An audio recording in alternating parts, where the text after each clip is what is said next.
Wyoming Territory, May 1882, the wind carried dust and blood down the main street of Auburn Ridge when Declan O'Bannon saw her crumpled on the church steps.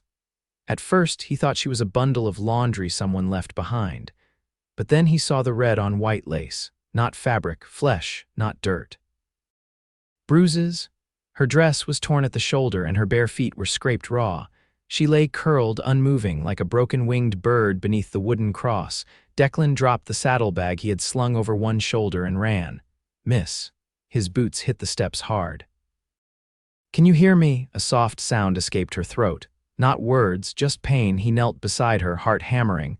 Her face was swollen, her lips split. She looked no older than 20. A ribbon of dark hair clung to her cheek, soaked in sweat. She flinched when he reached toward her. "I ain't here to hurt you," he said quietly, his voice steady. "My name's Declan O'Bannon. I'm gonna carry you somewhere safe." Her eyes opened, just a sliver. They were green, sharp, even through pain. "You're not one of them," she whispered, her voice hoarse. "No." "I swear it." She gave the faintest nod. Declan slipped one arm under her back and the other beneath her legs. She was featherlight and shaking. As he rose, she winced and buried her face against his chest. The handful of folks lingering outside the mercantile down the street watched but said nothing. No one followed. No one helped. He took her past the smithy, past the dry creek bed, to the small ranch house he had built with his own hands 3 years before. He had no wife, no family left. Just 4 horses, a cow with a limp, and a quiet life he never thought would change, until now. He pushed the door open with his shoulder and carried her inside. She slept for hours. He sat by the hearth, every so often glancing at her in the bed across the room. He had left her dress on, unable to bear the thought of undressing her without her say. He cleaned her wounds with boiled water and wrapped the worst of them in clean linen. Her left eye was swollen nearly shut. Purple bruises ran along her collarbone. Someone had done this with hands that meant to break. When she finally woke, the sun was low outside the window. She stirred, her breath catching. Declan stood, slow, palms open. "You're safe here," he said. "No one's gonna find you." She blinked toward him, then looked around the room. Her fingers brushed the quilt beneath her.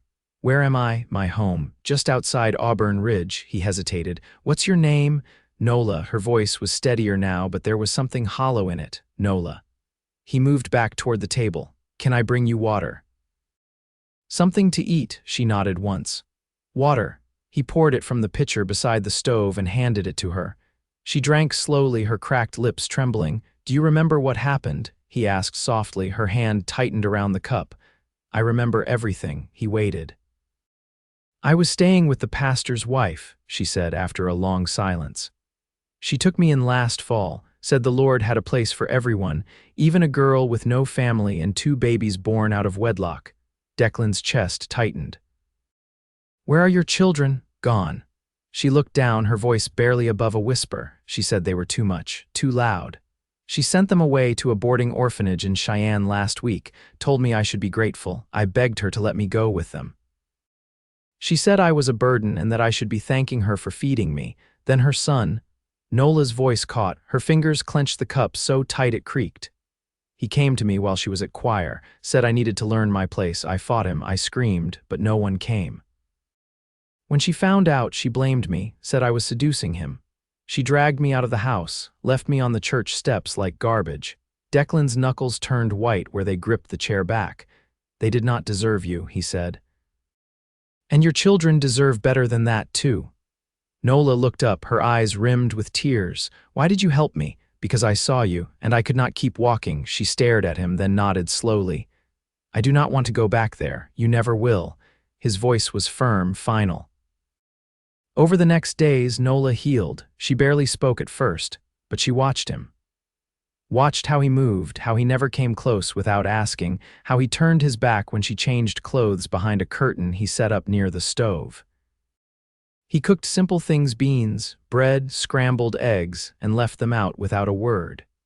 He repaired the broken fence at the horse paddock with long, patient strokes of a hammer.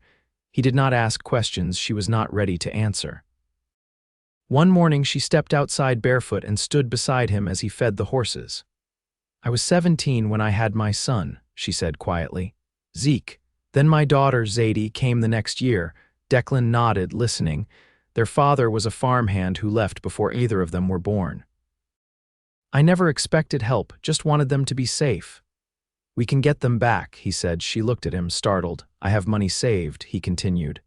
Enough for the train to Cheyenne. I do not know how long they have been there, but if we go soon. Her eyes filled. You would do that? I would do more than that. He met her gaze fully now. I would give them a home, and you too, if you wanted it.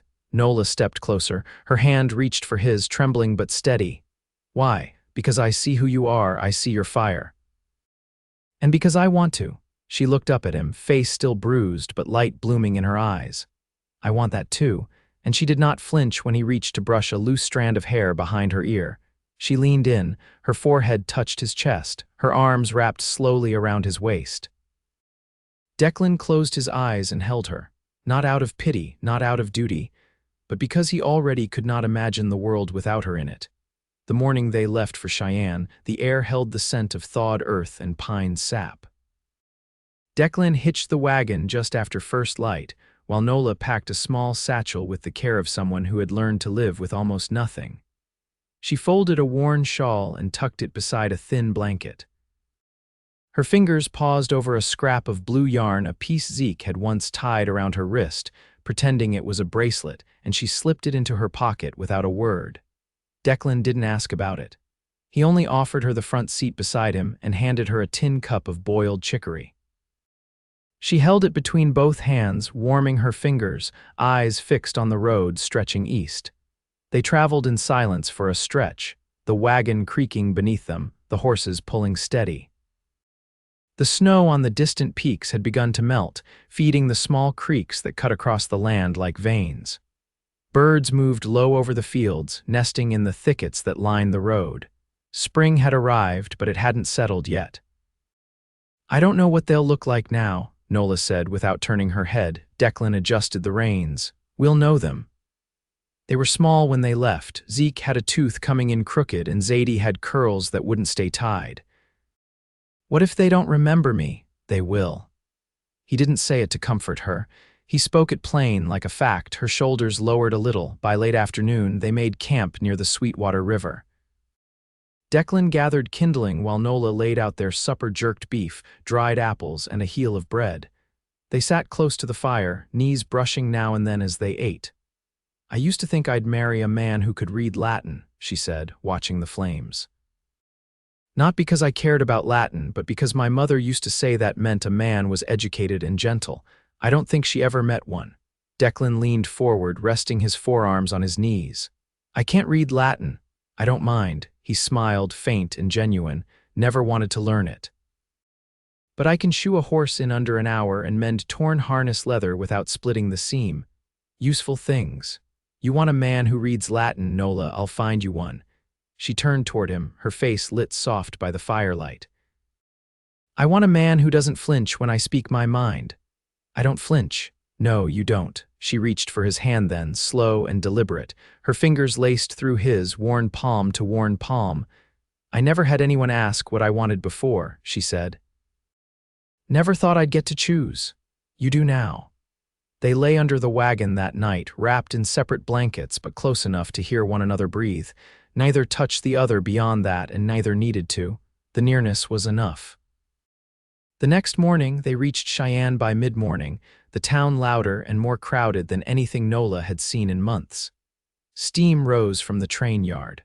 Wagons rattled over cobbled streets. The air smelled of coal and tar and warm bread from the bakery near the depot. Declan tied the horses outside a modest clapboard building with narrow windows and a sign that read St. Bridget's Orphan Asylum. Nola stood very still before the steps. Her hand hovered over her abdomen as if trying to keep her ribs from shaking. You ready? He asked. No. But we'll go in anyway. Inside, a woman in a gray dress and crisp white collar greeted them at the front desk. Her hair was pinned tight, and her gaze flicked from Nola's bruised cheek to the clasped hands between her and Declan. We're here for Zeke and Zadie Taylor, Nola said. I'm their mother. The woman's mouth tightened. You'll need to speak with Sister Agatha. Wait here. They sat on a hard wooden bench while voices murmured behind the closed office door. Nola's knee bounced once, then again. Declan set a hand lightly on her back, not to steady, just to let her know he was still there. The door opened. A tall nun stepped out, her face unreadable. "Follow me." They passed narrow halls lined with beds and sewing tables. Children's laughter echoed faintly from somewhere deeper inside. Nola's breathing grew shallower, then, ahead, a doorway opened. Two children sat on the floor playing with a worn deck of picture cards. The boy looked up first, dark hair, a little taller than Nola had imagined. His eyes widened and the card slipped from his hand. "Zeke," she whispered. "Mama," he stood, unsure, as if afraid to believe it. Then Zadie turned, her curls longer now but still wild. She blinked once. Nola dropped to her knees, arms outstretched. They ran to her, both at once, burying into her chest. She held them tight, her body trembling with the weight of it. Declan stayed just outside the doorway. He watched as Nola rocked them, not speaking, just pressing kisses to their foreheads, their hair, their cheeks. Her face was wet, but her eyes were clear. Later, as they signed the release papers, the same nun looked at Declan over the rim of her spectacles. "You're the husband?" "No," he said, then paused. "Not yet."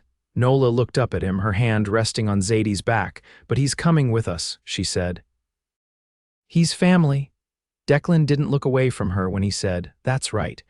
And for the first time since she'd left those church steps, Nola smiled without fear.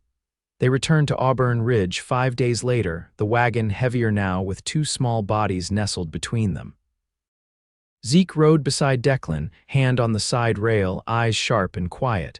Zadie sat tucked against Nola's side, her thumb resting near her mouth, though she didn't suck it. The girl just needed something to hold. The wind was dry again, but warmer. Grass had begun to green along the fence lines. By the time they pulled into the yard, the sun had dipped behind the ridge, throwing long shadows across the paddock. Declan lifted Zadie down first. She clutched his collar before her feet touched the ground, her gaze darting to the house. "It's not big," he said, crouching beside her. "But it's got walls that keep out the wind and a roof that doesn't leak. You'll have your own bed. Chickens in the yard come morning." She looked at him for a long moment, then nodded once, solemn as a judge. Inside, Nola moved through the space with a purpose she hadn't shown before. She laid out folded quilts on the trundle beside the hearth and pulled tin cups and plates from the cupboard. Zeke helped carry in a stack of kindling, and Declan showed him how to strike a match against the hearthstone without burning his fingers. That night, after the children fell asleep curled like mirror images on the trundle, Nola stood at the open door, arms crossed as she looked out into the dark. "The silence is different now," she said. Declan leaned against the lintel beside her. "Too quiet?" "No. Just full of things I never thought I'd hear again." She turned to him then. Her hair was loose, falling past her shoulders, and her voice had that low steadiness it took on when she wasn't guarding it. "You've made room for us." "I didn't have to make room. It was always there." "I need to work," she said. "I won't sit idle. I can mend, sow, grow things. I can learn what I don't know." He nodded. "There's a small plot behind the barn, never bothered with it, but the soil's decent. You can have it. I'll plant beans and squash. Maybe onions by midsummer." He watched her face as she spoke, the way her lips moved with intention, not apology. She didn't ask for permission. She claimed it gently but firmly. "And when the children are older," she added, "I want them to read properly. Not just signs and ledgers. I know a woman in town, widow named Alois. She used to teach in Kansas. I can ask if she'd come by. I'd like that." The wind stirred the grass outside. A coyote called once far off. Nola looked up at him, her eyes still tired but no longer hollow. "I didn't come here expecting to stay." "I didn't expect you," he said, "but I'm glad you did." She touched his hand, just the edge of her fingers against his, and he turned his palm up to meet hers. They stood that way until the air cooled too much to bear without fire. Over the next weeks, the house changed. Nola scrubbed the floorboards with lye and sand until the knots shone. Zeke stacked kindling without being asked and learned to bridle the gelding with Declan's quiet instruction. Zadie followed Nola through the house, helping twist dough into rough rolls and counting dried beans into a tin basin. The quilt on the trundle was replaced with one Nola pieced together from old shirts and worn dresses. She did it at night after supper when the children were asleep. Declan sat nearby, oiling tack or sharpening blades, neither of them speaking unless they had something worth saying. One evening, as the lantern burned low, Nola set her needle down and said, "You've lived alone a long time." He looked up. "Long enough. Was it lonely?" "At first. Then it became something else. Not peace exactly, not until you—" She took that in without blinking. "I never thought I'd be seen as someone worth keeping," she said. "Not with what I carry." "You're not something to be kept," he said. "You're someone to stand beside." She reached for his hand, and this time she didn't let go. Later, when the children were settled and the fire burned low, she stepped into the space between him and the hearth. Her hands rested on his shoulders, and then her forehead met his, slow and sure. "I don't want to wait," she whispered. He nodded. "Then we won't." They married under a cottonwood tree near the creek at the edge of the property. The preacher from Auburn Ridge agreed to come without questions. Alois brought a loaf of brown bread and a clean ribbon for Zadie's hair. The sun was high, the sky without a single cloud.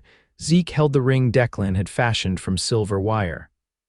Nola wore a dress she'd made from an old curtain, the hem uneven but the stitches straight. Her eyes didn't leave Declan's once during the vows. Afterward, they stood together by the water, her hand tucked into his. "You pulled me from the edge," she said. "You walked the rest of the way yourself."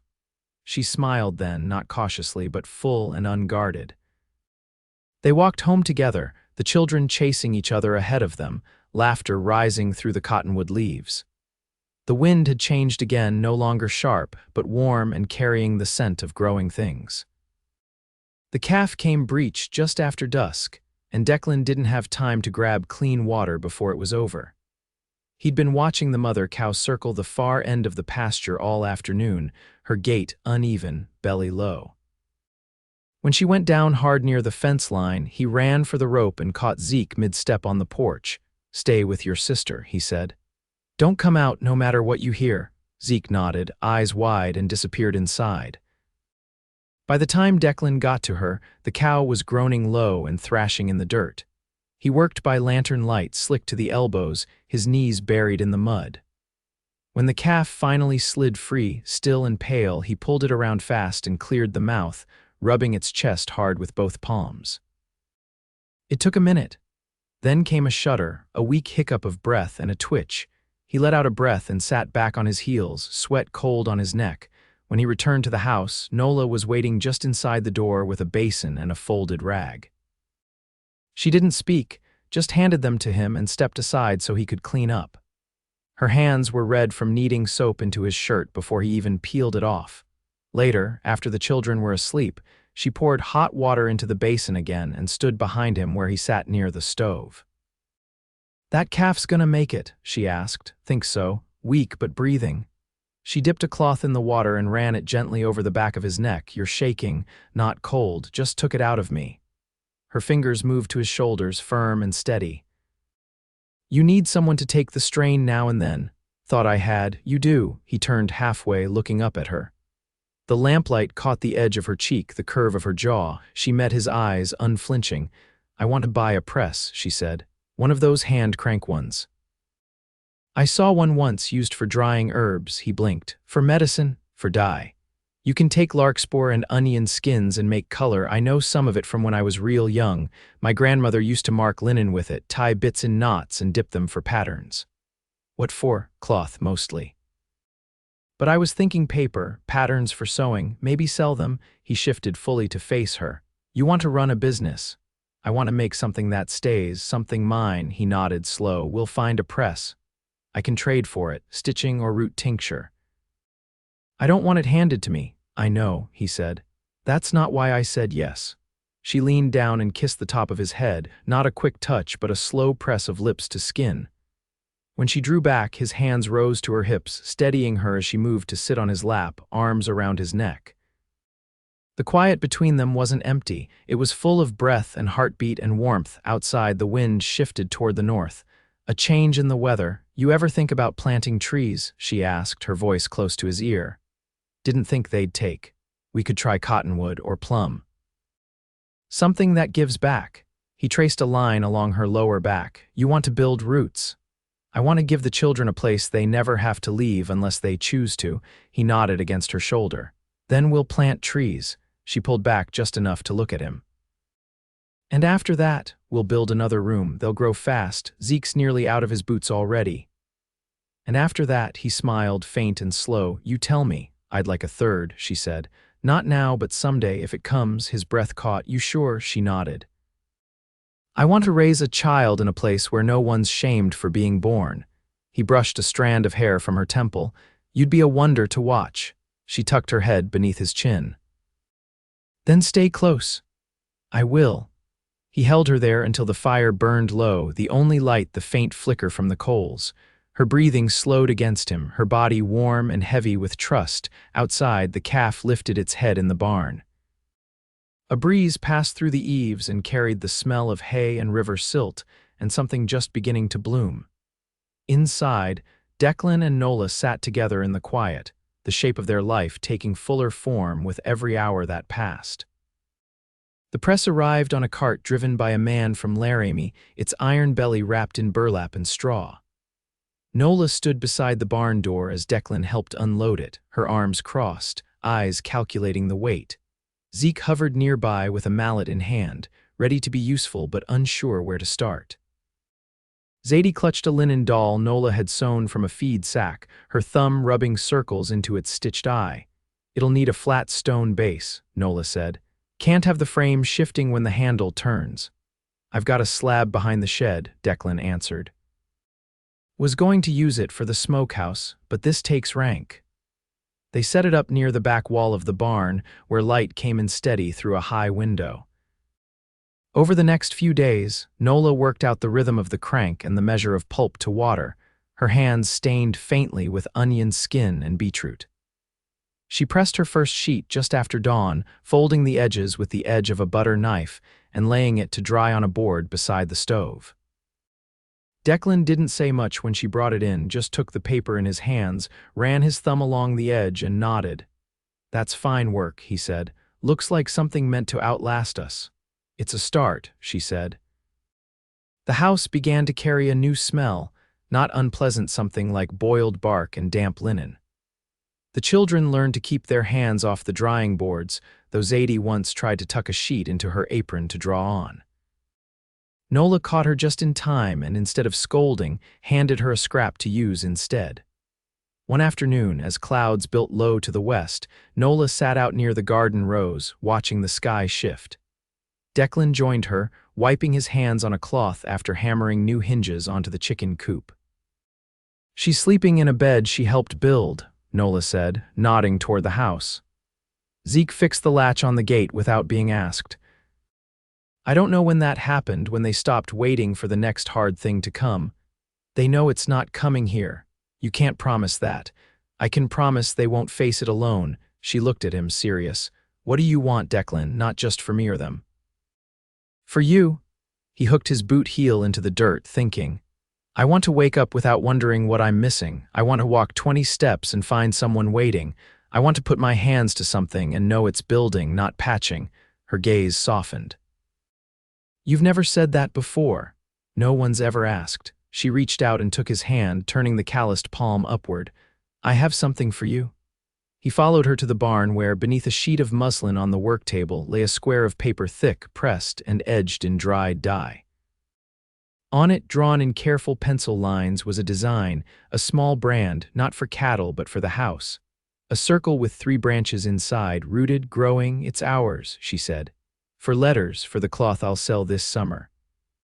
For anything that leaves our hands and goes into the world, he traced the lines. You made this, with Zeke's help on the shape and Zadie's help on the color. We'll press it into wax if we need to, or burn it into wood. Declan cleared his throat. You're building something that doesn't end here. I'm building something that starts here, she said. That night they lay in bed with the windows open, the wind low and full of rain that hadn't fallen yet. Nola curled into his side, her hand resting flat on his chest. I've been thinking, she said. If another child does come, I want you to name them. Me, you've given this family steadiness. Seems right that the next one should carry something of yours. He turned to face her, brushing her hair back from her forehead. Then I'll name them for strength. Not the kind that kicks down doors, but the kind that stays when things fall apart. She kissed him, soft and slow. That's the kind we've got. In the weeks that followed, the press turned out paper smooth as worn bark. Nola stitched designs into cloth that sold quick at the summer market, her hands steady over each seam. Declan built a second shed for drying herbs and dye plants. Zeke started carving a box from pine, his tongue caught between his teeth the way it always was when he was thinking. Zadie caught a grasshopper in the garden and let it go without crying when it fled. Nola's belly rounded before the leaves turned. She didn't announce it. She didn't need to. One morning, she set aside her mending, took Declan's hand and laid it over her stomach.